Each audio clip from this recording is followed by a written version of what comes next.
We guide you through how to download Wave accounting software on your PC. So, the first thing you need to do is open your preferred web browser like Google Chrome, Microsoft Edge, or Firefox. Then go to the official Wave website by typing waveapps.com into the address bar and pressing enter. Once you're on the home page, click on the sign up button located at the top right corner. And if you don't have an account yet, follow the prompts to enter your email, create a password, and set up business profile.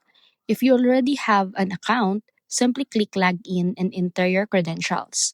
Now, here's something important to know.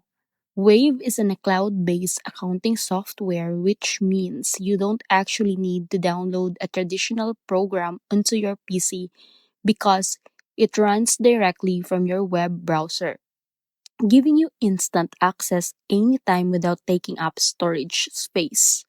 However, if you want more app-like experience, you can install Wave as desktop shortcut by clicking the three dots menu in the Chrome, selecting Cast, Save, and Share, then choosing Install Page as app, or by clicking the install icon on the address bar if it appears.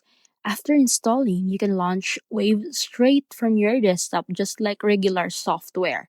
Once inside your dashboard, take a few minutes to connect your bank account, customize your invoices, and explore features like expense tracking, payroll, and finance reports so you can fully maximize the platform.